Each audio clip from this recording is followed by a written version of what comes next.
Vibrant physics by Ashutosh Gupta channel में आपका स्वागत। क्लास 12 की भौतिक विज्ञान का आज 8वां वीडियो लेक्चर लेकर हम हाजिर हुए हैं। इससे पहले हमने विद्युत धारा के चुंबकीय प्रभावों का अध्ययन किया। हम सामान्यतया ये बात जानते हैं कि जब कोई आवेश किसी विद्युत क्षेत्र में स्थित होता है तो उस आवेश पर एक विद्युत बल कार्य करता है। लेकिन क्या हम बता सकते हैं कि यही आवेश यदि चुंबकीय क्षेत्र में स्थित हो तो क्या उस पर बल कार्य करेगा? इसका जवाब है नहीं। चुंबकीय क्षेत्र में स्थित आवेश पर कोई बल कार्य नहीं करेगा। परंतु यदि हम विचार करें कि यही आवेश यदि चुंबकीय क्षेत्र में गतिशील हो तो क्या बल कार्य करेगा? तो इसका जवाब है हाँ, गति करेगा। और आज का हमारा यही विषय है जिसे लेकर हम हाजिर हुए हैं, चुंबकीय क्षेत्र में आवेश की गति और उस गति के कारण आवेश पर लगने वाला बल। बच्चों, हम यदि एक विद्युत क्षेत्र की कल्पना करें, मान लेते हैं यहाँ पर एक विद्युत क्षेत्र है जिसे मैं कैपिटल ई से दर्शा रहा हूं और इस विद्युत क्षेत्र में कोई आवेश है, ये Q। तो इस आवेश पर एक विद्युत बल कार्य करेगा। विद्युत क्षेत्र E के कारण आवेश Q पर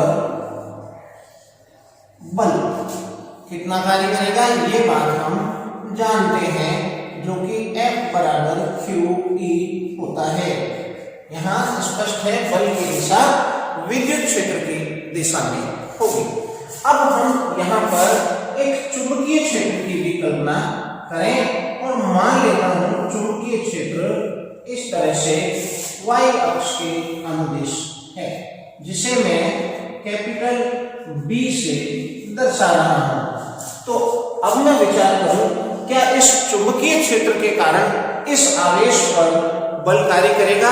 तो जवाब है इसका नहीं। लेकिन आवेश यदि गतिशील हो जाए, मान लेते हैं कि v वेग से गति करने लगता है, आवेश गति करने लगता है, तो चुंबकीय क्षेत्र के कारण भी आवेश पर एक बल कार्य करने लगेगा। जहां ये बताना जरूरी है कि आवेश की गति के कारण जो विद्युत क्षेत्र के कारण बल कार्य कर रहा था वो यथावत रहेगा, वो लगता रहेगा, लेकिन चुंबकीय क्षेत्र के कारण भी एक बल कार्य करने लगेगा। जो कितना होगा ये स्पष्ट है, कितना होगा वो मैं आपको बता देता हूं। चुंबकीय क्षेत्र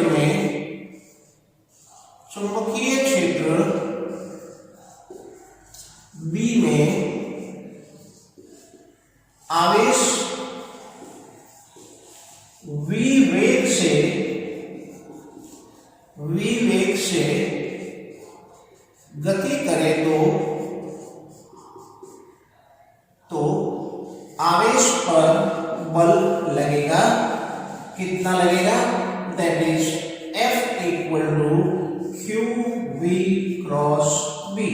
ये आपको डायरेक्ट फॉर्मूला दिया जा रहा है। विद्युत क्षेत्र के कारण ये बल और चुंबकीय क्षेत्र के कारण ये बल लग रहा है। इसे मैं चुंबकीय क्षेत्र को FB कह दूं और विद्युत क्षेत्र के कारण बल को FE कह दूं। और इस स्थिति में यदि आवेश v वेग से यूं मान लेते हैं गति करता है, जिसे मैं इधर दर्शा देता हूं इस तरह से, v वेग से गति करेगा तो इस पर चुंबकीय क्षेत्र के कारण भी बल लगेगा। अतः आवेश पर कुल बल कितना कार्य करेगा? अतः आवेश पर विद्युत व चुंबकीय क्षेत्रों के कारण, क्षेत्र के संयुक्त प्रभाव के कारण कुल बल कितना कार्य करेगा? तो दोनों बलों का हमें यहाँ सदिश योग प्राप्त करना होगा, दैट इज F ईस्ट प्लस F बी। दोनों बल जुड़ जाएंगे, सदिश है बल, भौतिक राशि सदिश है, इसलिए सदिश योग हो जाएगा। अब इनके मैं वैल्यू रख दूं तो ये मैं ऐसे लिख सकता हूं F equal to q E vector q v cross B, और क्यू में कॉमन लेके इसको ऐसे भी लिख सकता हूं q taken outside E plus v cross B. ये कुल बल कार्य करेगा किसी विद्युत एवं चुंबकीय क्षेत्रों के संयुक्त प्रभाव में गतिशील आवेश पर यह बल कार्य करेगा। इसे सर्वप्रथम H.A. लॉरेंस ने खोजा था, इसलिए इस बल को लॉरेंस बल नाम दिया गया। इसी बल को हम लॉरेंस बल के नाम से जानते हैं। तो मैं यहां लिख देता हूं, इस बल को या इसे लॉरेंस बल कहते हैं, लॉरेंस RLTZ।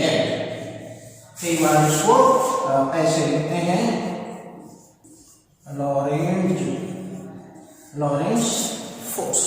तो ये लॉरेंस बल के नाम से जाना जाता है। लेकिन इस अध्याय में हमारी रुचि केवल इस बात पर होगी कि चुंबकीय क्षेत्र में आवेश की गति के कारण कितना बल लगेगा। तो हम अपनी चर्चा को यहां से आगे बढ़ाएंगे, आप इसे नोट करें बच्चों।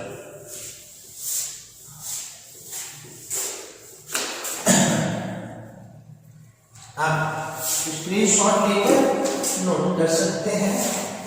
तो चुंबकीय क्षेत्र के कारण केवल बल कितना कार्य करेगा, जो आप समझ गए हैं।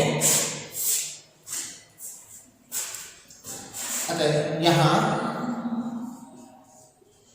F B is Q V cross B, इतना बल कार्य करेगा। बच्चों यहां यदि हम विचार करें तो ये लॉरेंस बल का जो ये चुंबकीय बल है, लॉरेंस बल के दो भाग बन गए थे, एक विद्युत बल, एक चुंबकीय बल। तो मैं इसे चुंबकीय बल नाम से पुकारूंगा। चुंबकीय बल आवेश पर निर्भर कर रहा है, किस मान का आवेश है, साथ ही किस वेग से गति कर रहा है, इस पर निर्भर कर रहा है, और चुंबकीय क्षेत्र की वैल्यू कितनी है इस बात पर भी निर्भर कर रहा है। यदि मैं यहां सदिश गुणनफल हटाऊं तो मैं इसको ऐसे लिख सकता हूं q v B sine theta. सदिश गुणनफल हटने पर साइन थीटा आया। अब विचार करें तो बल थीटा पर भी निर्भर कर रहा है। थीटा यानी कोण, किसके बीच में कोण, तो जिसके बीच में क्रॉस उसी के बीच में कोण। तो वेग और चुंबकीय क्षेत्र यानी चुंबकीय क्षेत्र के सापेक्ष आवेश किस कोण पर गति करता है, उस कोण की ज्या पर भी निर्भर करता है। और मैं लिखूं यहां, अतः यहां बल V तथा B के मध्य कोण पर भी निर्भर करता है, क्योंकि इंपॉर्टेंट है, निर्भर करता है। अब विचार करें कि ये जो लॉरेंस बल का पार्ट है, ये लॉरेंस बल किस दिशा में कार्य करता है। तो यहां आप देखें तो बल की दिशा V और B, V क्रॉस B की दिशा में होगी। अर्थात सदिश गुणनफल में हमने सीखा है V तथा B से निर्मित तल के लंबवत दिशा में इस बल की दिशा होगी, जिसे मैं यहां थोड़ा आपको समझाना चाहूं। तो मैं चित्र फिर से बना लूं, जिसमें हम दो ही चीज ले रहे हैं, एक ले रहे हैं चुंबकीय, एक ले रहे हैं हम चुंबकीय क्षेत्र की दिशा, जिसे मैं x अक्ष के अनुदिश दर्शा रहा हूं। ये चुंबकीय क्षेत्र है और ये आवेश v वेग से इस दिशा में गति कर रहा है।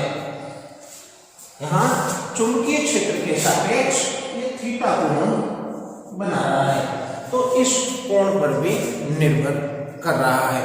अब इस आवेश पर एक बल कार्य करेगा, चुंबकीय क्षेत्र के कारण एक बल कार्य करेगा, जिस बल की दिशा क्या होगी, तो इस बल की दिशा v तथा v से निर्मित तल के लंबवत होगी। जिसे ज्ञात कैसे करेंगे, तो जिसे ज्ञात करेंगे हम दक्षिण हस्त के पेच के नियम से। क्या है नियम, आप 11वीं में पढ़ चुके हैं। मैं लिखूं इस बल की दिशा, इस बल की दिशा v तथा b से निर्मित तल के लंबवत होगी, लंबवत होगी। कैसे लंबवत, यदि x अक्ष में, अब हम फिक्स रखेंगे, x अक्ष में चुंबकीय क्षेत्र है और y अक्ष, थोड़ा सा मैं लंबवत ले लूं इसको, तो y अक्ष में वेग है, आवेश की गति है, तो इन दोनों से निर्मित जो तल बनेगा xy तल, ये तल, इस तल के लंबवत, इस तल के लंबवत इधर भी हो सकती है और इधर भी हो सकती है। और इसे ज्ञात करने के लिए हम दक्षिण हस्त पेच का नियम लगाएंगे, होगी जिसे दक्षिण हस्त पेच के नियम से ज्ञात किया जा सकता है, से ज्ञात किया जा सकता है। कैसे, तो इसमें हमें पेच को, मान लीजिए एक स्क्रू ड्राइवर है, पेचकस बोल सकते हैं आप, इसे घुमाना है। अब घुमाना किस दिशा में है, तो v क्रॉस b से निर्मित तल के लंबवत देखना है, तो v से b की ओर घुमाना है, और v से b की ओर घुमाने के लिए यूं जाना पड़ेगा, v से b की ओर घुमाने के लिए यूं जाना पड़ेगा।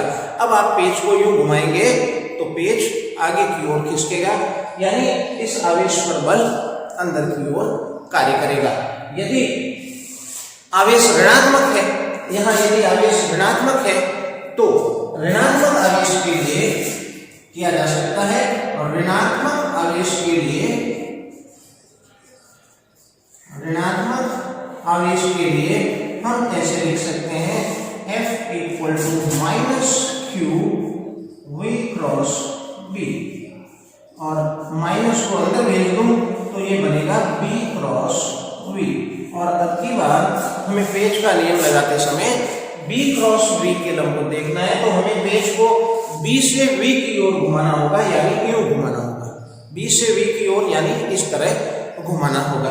और इसलिए ऋणात्मक आवेश के लिए बल की दिशा जो होगी पहले से विपरीत आएगी, बल की दिशा विपरीत प्राप्त होगी। अब किसके विपरीत होगी, तो ये आप समझ सकते हैं, जो धनात्मक आवेश के लिए बल की दिशा थी उसके विपरीत प्राप्त होगी। आप इसे नोट करें, चलते हैं आगे। अब हम यहाँ कुछ विशेष स्थितियों पर विचार करेंगे।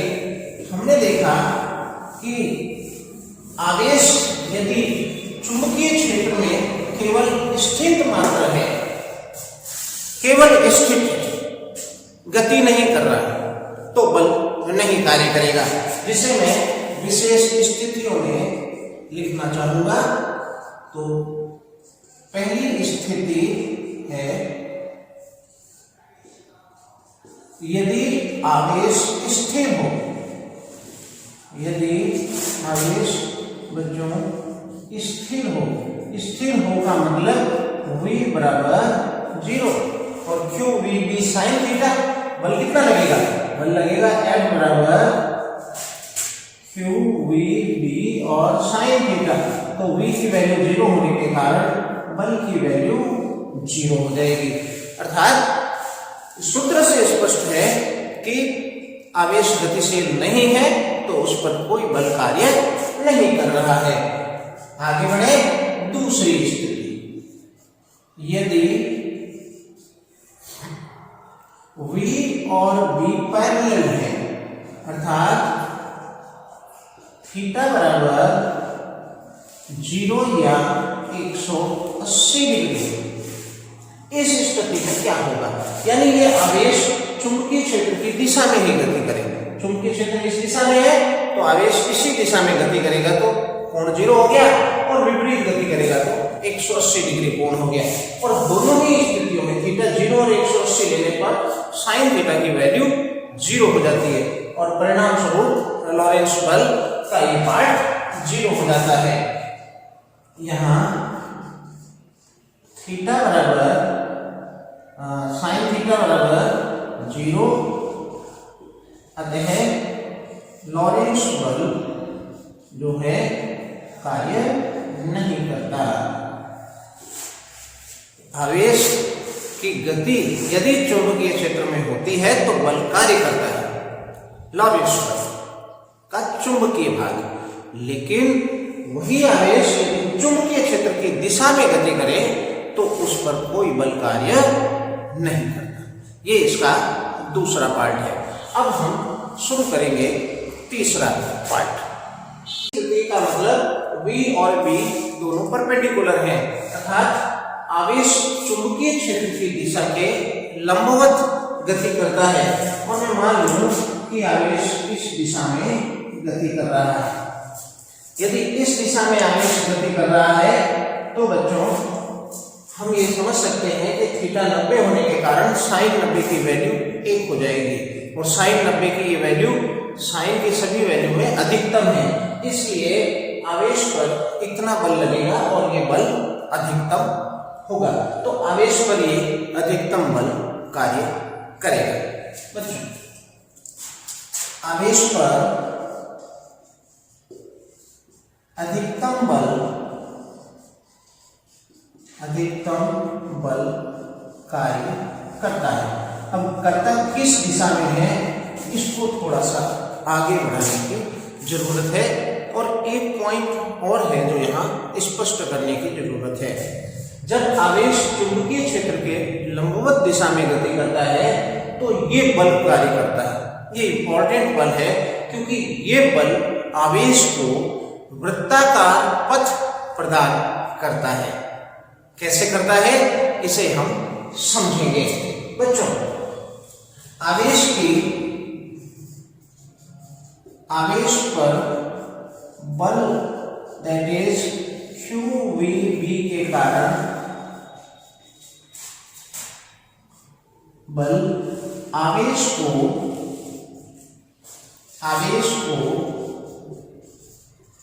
आवश्यक अभिकेंद्रीय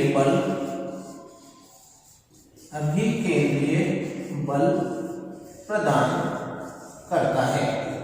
इस बात को आप नोट रखें। अभी इस पर हम विचार करते हैं। अब हम पहले ये देखें कि आवेश पर बल लगेगा किस दिशा में। तो आवेश पर बल लगेगा V और B से निर्मित तल के लंबवत, जिसे हम ज्ञात करेंगे दक्षिण हस्त के पेच के नियम से। V से B की ओर घुमाने पर पेच जिस दिशा में आगे बढ़ेगा उस दिशा में आवेश पर लगने वाला बल होगा। तो V इस दिशा में है, B इस दिशा में है, ये V और ये B, ये B लिया है मैंने, फिक्स रख रहे हैं, ये V लिया है। तो बल किस दिशा में लगेगा, इस दिशा में बल लगेगा, इस दिशा में। बच्चों अब सोचें कि V किस दिशा में था, इस दिशा में, और बल इस पर इस दिशा में है। अब चूंकि अगर मैं इस स्थिति में बल को दिखाना चाहूं तो मैं दर्शा नहीं सकता, क्योंकि ये x y तल है। V को मैंने x अक्ष के अनुदिश लिया है और V को मैंने y अक्ष के अनुदिश लिया है, और यहाँ जो बल लगेगा वो z अक्ष के अनुदिश लगेगा। इसको याद रखें। मैं लिखूं आवेश पर चुंबकीय क्षेत्र किस दिशा में है, एक्स अक्ष के अनुदिश, एक्स अक्ष व वेग किस दिशा में है, वाई अक्ष के अनुदिश, वाई अक्ष के अनुदिश कार्य करता है, अनुदिश कार्य करता है। ये किस तल में है, एक्स वाई तल में है। ये स्थिति आते हैं आवेश पर बल, आवेश पर बल जेड अक्ष के अनुदिश कार्य करेगा, जेड अक्ष के अनुदिश कार्य करेगा। अब सोचें वेग किस दिशा में है, वाई दिशा में, और बल लगेगा किस दिशा में, जेड अक्ष की दिशा में। तो गति जो होगी वो एक तल में होगी, सरल रेखीय गति नहीं होने वाली। जिसे मैं थोड़ा ढंग से समझाऊं तो ये चुंबकीय क्षेत्र है, ये वेग है, ये बल है। अब चूंकि मैं इस बल की दिशा को चित्र में बना नहीं सकता और इसलिए मैं थोड़ा सा इसमें परिवर्तन करूंगा ताकि मैं चित्र में बना सकूं, क्योंकि हमारे लिए यहाँ इंपॉर्टेंट वेग और बल ही है। तो मैं इसको अपने इस बोर्ड पर लाना चाहूं तो मैं इसे इस तरह से घुमा सकता हूं। तो ये वेग की दिशा थी, अब ये बल की दिशा आ गई और इसे मैं यहाँ बोर्ड पर बनाऊं तो इस तरह से बना सकता हूं। ये वेग की दिशा है जो मैंने वाई अक्ष में ली है और ये इस पर बल की दिशा है जो मैंने बच्चों जेड अक्ष में ली है। तो ये वाई जेड तल में दिखा रहा हूं आपको, यानी आवेश अब गति वाई जेड तल में करेगा। आवेश जा इधर रहा है और बल इस पर इधर लग रहा है, तो आवेश किस दिशा में जाएगा, एक बल इधर एक बल इधर, यानी दोनों के परिणामी की दिशा में जाएगा। और परिणामी ज्ञात करने के लिए आप समांतर चतुर्भुज का नियम लगा के कटान बिंदु से गुजरने वाले विकर्ण की दिशा ज्ञात कर सकते हैं। तो अब आवेश पर वेग की दिशा ये हो गई, लेकिन ध्यान रखें कि हमने ये कहा कि ये आवेश पर बल कार्य करता है और ये बल V और B से निर्मित तल के सदैव लंबवत कार्य करता है, और इसलिए जब आवेश का वेग इस दिशा में हो जाएगा तो इसके भी लंबवत बल कार्य करेगा इस प्रकार से। इस वेग की दिशा ये है और इसके भी लंबवत कार्य करेगा। पुनः हम सोचेंगे अब आवेश इस स्थिति से किस दिशा में जाएगा, तो दोनों के परिणामी की दिशा में जाएगा और फिर परिणामी की दिशा ये बनेगी और फिर चुंबकीय बल जो लगेगा वो इसके लंबवत लगेगा, इधर बल ले जाने की कोशिश करेगा, आवेश इधर जाने की कोशिश करेगा, तो जाएगा किस दिशा में, फाइनली इस दिशा में जाएगा। और अगर हम इस चीज को आगे बढ़ाएं तो हम देखेंगे कि आवेश एक वृत्ताकार पथ प्राप्त करेगा, और इसलिए मैंने लिख दिया कि आवेश पर बल आवेश को आवश्यक अभिकेंद्रीय बल प्रदान करता है, या मैं सीधे सीधे लिखूं वृत्ताकार पथ प्रदान करता है। आवेश को एक वृत्ताकार पथ प्रदान करता है, अनुदिश कार्य करेगा तथा आवेश वाई जेड तल में वृत्ताकार पथ में गति करेगा, वृत्ताकार पथ में गति करेगा। वृत्ताकार पथ में गति कर रहा है, तल कौन सा बना, तो तल वाई जेड तल बना। आप इसे नोट करें और हम इसी की अगले पॉइंट पर विचार करेंगे। बच्चों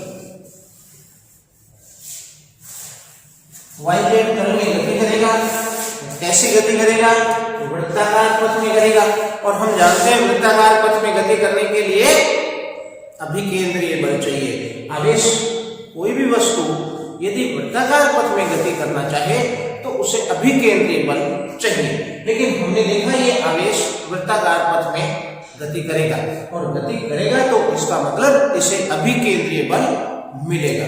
कौन देगा अभिकेंद्रीय बल, तो जो बल ये लग रहा है यही बल इसको अभिकेंद्रीय बल प्रदान करेगा। आप सोचें कि आवेश, मान ले यहाँ से चुंबकीय क्षेत्र ऊपर की ओर स्टार्ट होता है और आवेश आ रहा है, सीधा सीधा आ रहा है, लेकिन जैसे ये चुंबकीय क्षेत्र में गति करेगा, चुंबकीय क्षेत्र में गति करेगा, चुंबकीय क्षेत्र के लंबवत जा रहा है, विचार कर रहे हैं, तो चुंबकीय क्षेत्र में गति करके ही ये बल, एक्स्ट्रा बल लगने लगेगा और इस बल का क्या काम होगा, ये अभिकेंद्रीय बल प्रदान करेगा। अभिकेंद्रीय बल प्रदान करेगा तो आवेश वृत्ताकार पथ में गति करेगा। बल किधर लगेगा, z अक्ष के अनुदिश, और y अक्ष में वेग है। अभी हमने देखा yz तल में आवेश वृत्ताकार पथ धारण करेगा। तो जैसे ही आवेश इस पथ चुंबकीय क्षेत्र में आएगा और इस तरह से वृत्ताकार पथ में गति करने लगेगा। मैं लिखूं कि आवेश वृत्ताकार पथ में गति करने के लिए, वृत्ताकार पथ में गति करने के लिए आवेश को आवश्यक अभिकेंद्रीय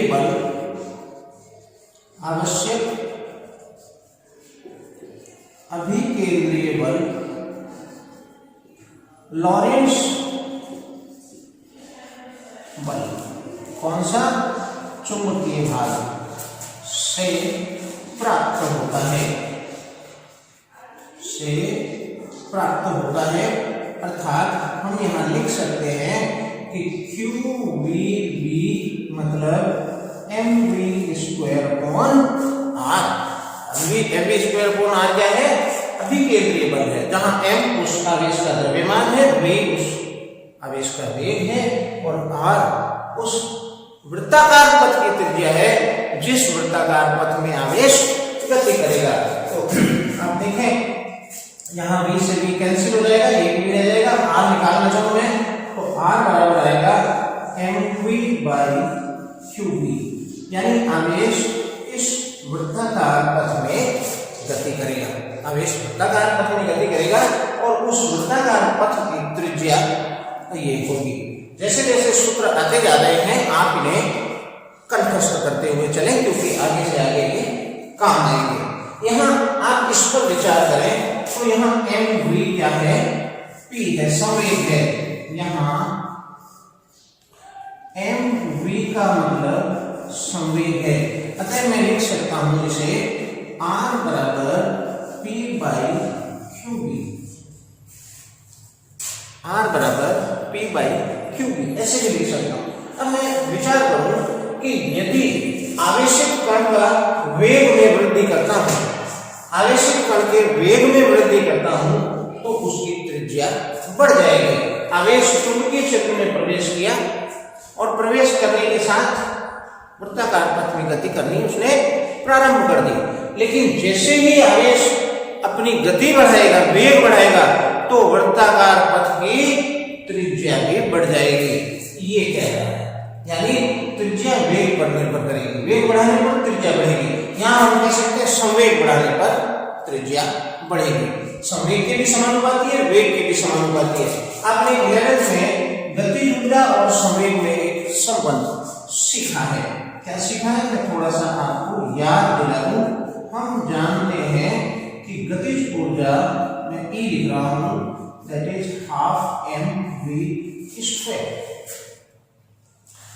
m की गुणा इधर भी करूं, इधर भी करूं, तो ये m² v² हो जाएगा, मतलब p² हो जाएगा, और 2 को इधर ले आऊं तो 2mp बराबर m² and v², that is p²। तो p² का मतलब हो गया 2mp और p का मतलब हो गया √2mp। ये संवेग तथा गतिज ऊर्जा में संबंध है, और इसका मैं यहाँ उपयोग करूं तो मैं लिख सकता हूं r बराबर √2me अपॉन qb। त्रिज्या को हम इस तरह से भी दर्शा सकते हैं, और ये क्या कह रहा है कि त्रिज्या जो है वेग के समानुपाती है, संवेग के समानुपाती है और गतिज ऊर्जा के समानुपाती है। ये तीनों बातें हमें लिखनी है, आप इसे नोट करें, इसे आप नोट कर ले बच्चों। मैं चलता हूं आगे। तीसरी स्थिति भी चल रही है अभी। तार है, तार बैग में घूम जाता है। स्पष्ट है, क्या लिखेंगे? स्पष्ट है, स्पष्ट है पथ की त्रिज्या r समानुपाती v, समानुपाती p और समानुपाती रूट e। त्रिज्या गतिज ऊर्जा के वर्गमूल के समानुपाती है, जबकि संवेग के डायरेक्ट समानुपाती है। ये बात आप स्पष्टतया लिख दें। अब एक बात पर और विचार करते हैं कि आवेश किस तरह से वृत्ताकार पथ में गति करेगा। यहाँ आवेश गति कर रहा है, ध्यान रखें, और गतिशील आवेश धारा के तुल्य है। इसलिए हम ये कह सकते हैं कि एक धारावाही लूप बना, और हम जानते हैं धारावाही लूप अपना एक चुंबकीय प्रभाव दर्शाता है। अर्थात आवेश की गति के कारण जो धारावाही लूप की हम कल्पना कर रहे हैं, इसके कारण भी एक चुंबकीय क्षेत्र उत्पन्न होगा, और चुंबकीय क्षेत्र अपना स्वयं का उत्पन्न करेगा तो जो पूर्व से स्थापित चुंबकीय क्षेत्र है उसमें परिवर्तन होगा। तो यहाँ जैसे ही आवेश प्रवेश करेगा, वृत्ताकार पथ में गति करेगा, गति करते चुंबकीय क्षेत्र भी उत्पन्न करेगा, क्योंकि आवेश की गति धारा के तुल्य है, और फिर चुंबकीय क्षेत्र उत्पन्न करने के कारण पूर्व में स्थापित चुंबकीय क्षेत्र परिवर्तित हो जाएगा। हालांकि हम इस विषय पर ज्यादा आगे नहीं जा रहे हैं, परंतु फिर भी हम ध्यान दें कि आवेश जैसे ही चुंबकीय क्षेत्र में प्रवेश करता है, वृत्ताकार पथ धारण कर लेता है। अतः यह धारावाही लूप के तुल्य हो जाता है, जो स्वयं एक चुंबकीय क्षेत्र उत्पन्न करता है, जिससे पूर्व स्थापित चुंबकीय क्षेत्र में परिवर्तन हो जाता है। कोई शॉर्ट क्वेश्चन बने तो उसके लिए आप ये बता दें, अदरवाइज ज्यादा चर्चा करने की आवश्यकता नहीं। आप नोट करें, चलते हैं आगे। 3 स्थितियां इसकी पूर्ण हो गई। अब हम इसकी चौथी और अंतिम स्थिति पर बच्चों विचार करेंगे, और जो चौथी स्थिति है वो चौथी स्थिति पर विचार करें उससे पहले हमें इस पर अभी और विचार करना है। एक पॉइंट और है कि आवेश वृत्ताकार पथ में गति करेगा। क्लियर? आवेश r त्रिज्या के, ये आवेश है y वेक्टर में लिया है मैंने, ये आवेश है जो कि वृत्ताकार पथ में गति कर रहा है। क्लियर? अब आवेश गति कर रहा है तो उस वृत्ताकार पथ की त्रिज्या को आपने निकाल ली, mv/qb। अब मैं ये पता करना चाहूंगा कि आवेश एक चक्कर कितनी देर में पूरा करेगा, यानी आवर्तकाल कितना होगा। तो आवर्तकाल का मतलब होता है समय। आवर्तकाल एक चक्कर में लिया गया समय, तो एक चक्कर में लिया गया समय मतलब दूरी बटा 4। तो दूरी कौन सी? एक चक्कर की दूरी क्या? परिधि। और परिधि कितनी होती है? 2πr, आगे लिख देंगे। और 4 जिस चाल से गति कर रहा है, तो मैं इसको ऐसे लिख सकता हूं, t = 2πr/v। और यहां मैं r की वैल्यू रख देता हूं जो कि आपको पता है, आपने कंठस्थ कर ली है, दैट इज mv/qb और v से v कैंसिल, तो t बराबर बन गया 2πm/qb। ये आवर्तकाल है, यानी कितने समय में एक चक्कर पूरा करेगा। जब हमारे पास आवर्तकाल आ जाता है तो हम आवृत्ति भी निकाल लेते हैं। तो मैं लिखूं पते है आवृत्ति, यानी एक सेकंड में चक्रों की संख्या, जिसे हम न्यू से प्रदर्शित करते हैं, दैट इज 1/t। और ये रखूंगा तो आवृत्ति बन जाएगी qb/2πm। एक चीज और हम यहां निकाल सकते हैं जो है कोणीय आवृत्ति। कोणीय आवृत्ति और कोणीय आवृत्ति दैट इज ओमेगा और 2π न्यू या 2π/t, जो आप 11th में फॉर्मूला पढ़ चुके हो।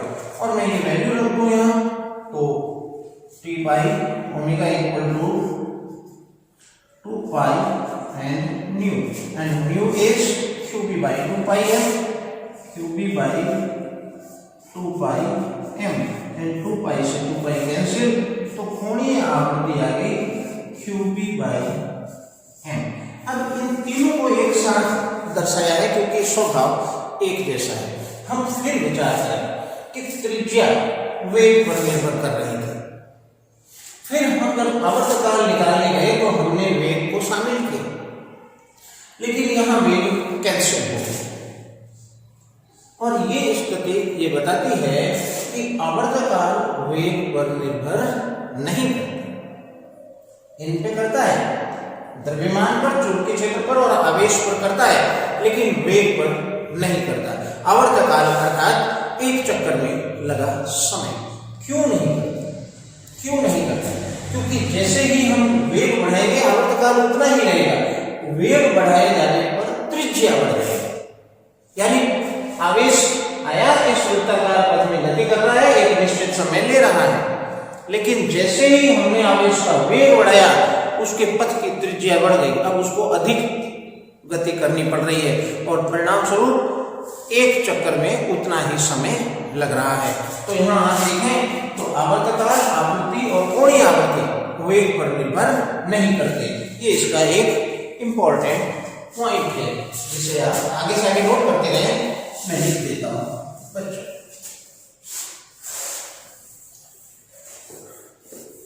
यहां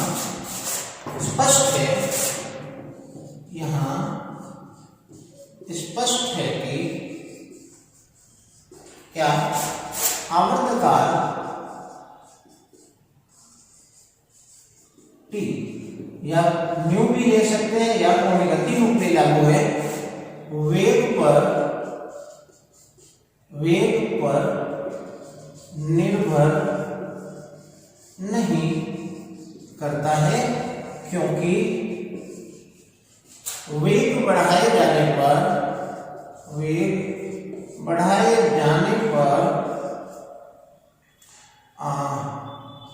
पथ की त्रिज्या बढ़ जाती है, पथ की त्रिज्या बढ़ जाती है।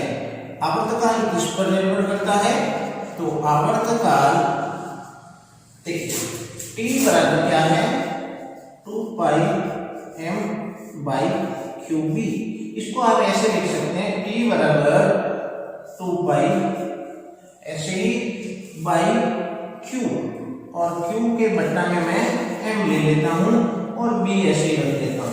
तो मुझे यहां दिख रहा है कि जो आवर्तकाल है वो चुंबकीय क्षेत्र के व्युत्क्रमानुपाती है, यानी चुंबकीय क्षेत्र बढ़ाया जाएगा तो आवर्तकाल घटेगा। और दूसरा आवर्तकाल q/m के व्युत्क्रमानुपाती है। यहाँ q/m क्या है? आवेश और द्रव्यमान का अनुपात, जो कि विशिष्ट आवेश कहलाता है।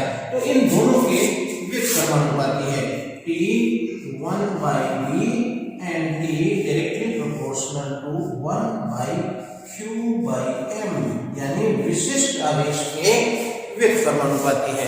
तो इन दो बातों पर आवर्तकाल निर्भर करता है। यदि आवृत्ति कहेंगे तो दोनों ही समानुपाती हो जाएंगे, क्योंकि आवृत्ति और आवर्तकाल परस्पर व्युत्क्रम है। क्लियर? आप नोट करें। अब यदि हम चौथी स्थिति पर विचार करें जिसमें थीटा 0 और 90 के बीच में हो, हमने देखा जब आवेश चुंबकीय क्षेत्र की दिशा में गति करता है अर्थात थीटा बराबर 0 होता है तो कोई बल कार्य नहीं करता। जब थीटा 90 होता है यानी चुंबकीय क्षेत्र के लंबवत आवेश गति करता है तो अधिकतम बल QVB कार्य करता है जो कि वृत्ताकार पथ प्रदान करता है। उस वृत्ताकार पथ की त्रिज्या, उस वृत्ताकार पथ का आवर्तकाल, आवृत्ति और कोणीय आवृत्ति पर हमने विचार किया। अब हम जो चौथी स्थिति लेने जा रहे हैं उसमें विचार करेंगे कि आवेश ना तो 0 डिग्री कोण पर गति कर रहा है और ना ही 90 डिग्री कोण पर गति कर रहा है, बल्कि आवेश चुंबकीय क्षेत्र के साथ किसी थीटा कोण पर गति कर रहा है। तो इसे हम सीधे सीधे नहीं समझ सकते कि क्या प्रभाव होने वाला है, लेकिन यदि इस वेग को, जो कि सदिश भौतिक राशि है, इसे दो लंबवत घटकों में वियोजित कर दें और मैं लंबवत घटकों में वियोजित कर दूं तो चीजें आसानी से समझ में आ जाएंगी। तो मैं इसका एक जो चुंबकीय क्षेत्र के अनुदिश घटक है V1 इसे लूं तो ये बनेगा V cos थीटा, थीटा से लगता घटक cos थीटा, और लंबवत घटक जिसे मैं नाम दे देता हूं V2 that is V sin theta. तो इस वेग के ये दो घटक जैसे ही करते हैं हमें बात एकदम क्लियर कट समझ में आ जाती है।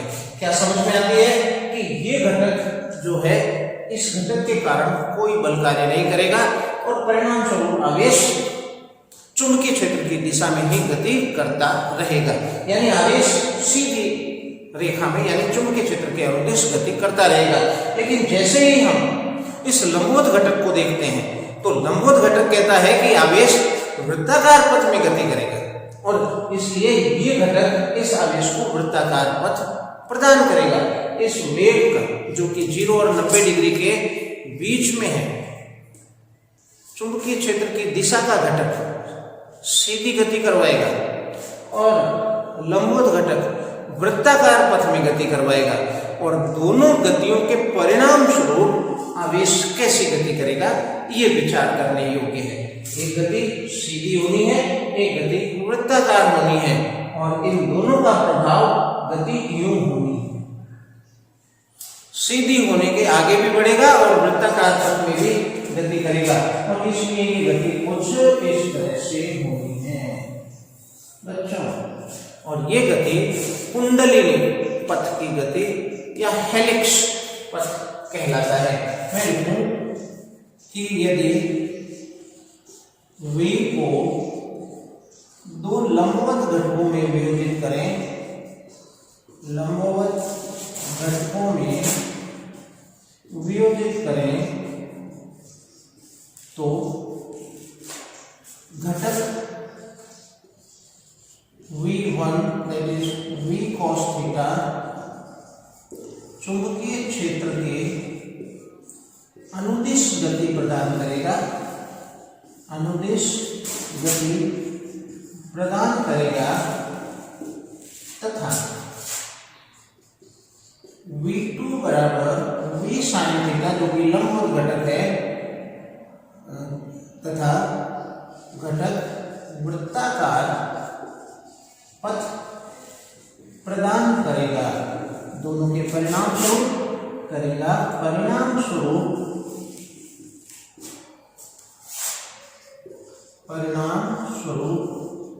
आवेश कुंडलिनी पथ में, कुंडलिनी पथ जिसे हेलिक्स कहेंगे, कुंडलिनी पथ में गति करेगा। अब बच्चों क्योंकि वृत्ताकार पथ होगा तो वृत्ताकार पथ होगा तो इसकी त्रिज्या भी होगी, तो लिखूं मैं वृत्ताकार पथ की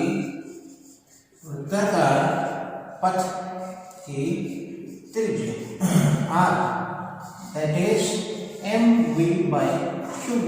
लेकिन वृत्ताकार पथ कौन दे रहा है? v2 दे रहा है, तो mv2 लिखेंगे और इस v2 की मैं वैल्यू रख दूं तो बनेगी mv sin theta by qb। ये पथ की त्रिज्या होगी। आवर्तकाल क्या होगा? आवर्तकाल तो आपको पता है कि आवर्तकाल जो होता है वो वेग पर निर्भर नहीं करता, तो 2πm/qb QB और आवृत्ति भी वही QB बाई 2πm होगी। तो इस तरह से त्रिज्या और आवर्तकाल भी हम निकाल सकते हैं।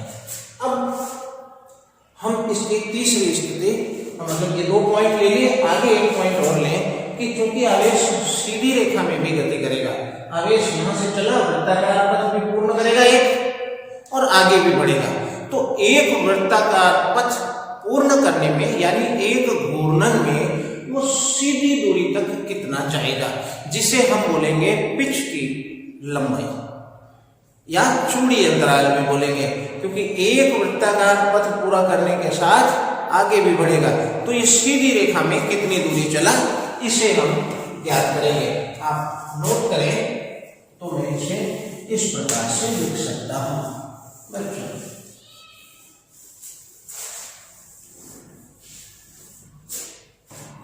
कि आवेश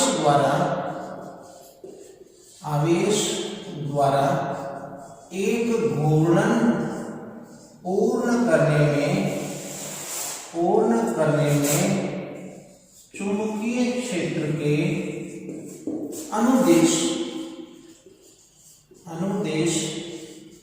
चली गई दूरी चूड़ी अंतराल या पिच की लंबाई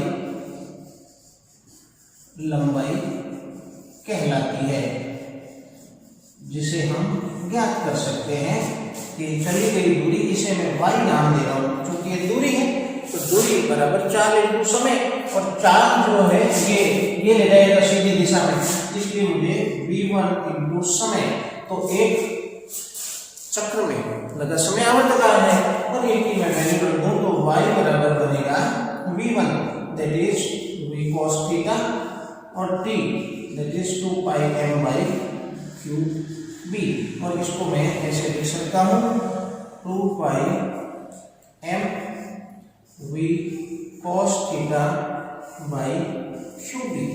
अब आप यहाँ गौर से देखें तो क्या mv by qb त्रिज्या है? नहीं। क्यों नहीं? क्योंकि इस स्थिति में जहां थीटा 90 और 0 के बीच में है, त्रिज्या है mv sin theta by q B. याद रखें, भूले नहीं। तो मैं यहाँ कुल मिला के r लाना चाह रहा हूं, तो मुझे क्या करना पड़ेगा कि sin थीटा की गुना ऊपर और नीचे करनी पड़ेगी।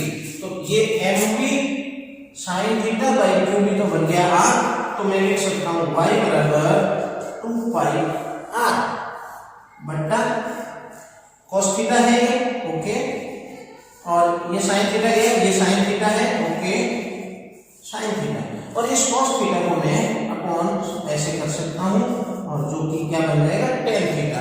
तो y बराबर 2πr बाई tan थीटा, ये चली गई सीधी दूरी है जिसे चूड़ी अंतराल या पिच की लंबाई कहते हैं। ये टॉपिक कंप्लीट हुआ जिसमें हमने 4 पॉइंटों पर विचार किया, जिसमें से सबसे इंपॉर्टेंट पॉइंट थर्ड पॉइंट यानी थीटा 90 हो, और चौथा पॉइंट भी काफी इंपॉर्टेंट है जिसमें 0 और 90 के बीच में हो। बच्चों, एक किताब के पीछे इसी टॉपिक के समाप्त होने पर आपके एक छोटी सी थियरी दी हुई है जिसे आप पढ़ें, जो उत्तरी अमेरिका और अलास्का जैसे जगहों पर इस घटना को देखने को मिलता है, जिसमें हमें आकाश में गुलाबी रंग के, हरे रंग के मनोरम दृश्य देखने को मिलते हैं। और वो दृश्य क्यों बनते थे आकाश में, जिसका कारण ढूंढा गया, तो वो उसका कारण चुंबकीय क्षेत्र में आवेश की गति ही पाया गया, और इसे उत्तर ध्रुवीय ज्योति के नाम से पुकारा जाने लगा। तो इस घटना का क्या नाम है? उत्तर ध्रुवीय ज्योति, जो आपके पुस्तक में दिया गया है। आप उसमें से 3 लाइनें 4 लाइनें नोट कर लें, नाम याद रखें, पूछा जाए तो इसका जवाब दें।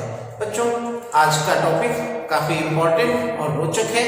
कुछ आपके प्रॉब्लम है, क्वेरी है, तो आप उस क्वेरी को मैसेज के द्वारा मुझे कन्वे कर सकते हैं। आज इतना ही, मिलेंगे अगले वीडियो में, तब तक पढ़ते रहिए।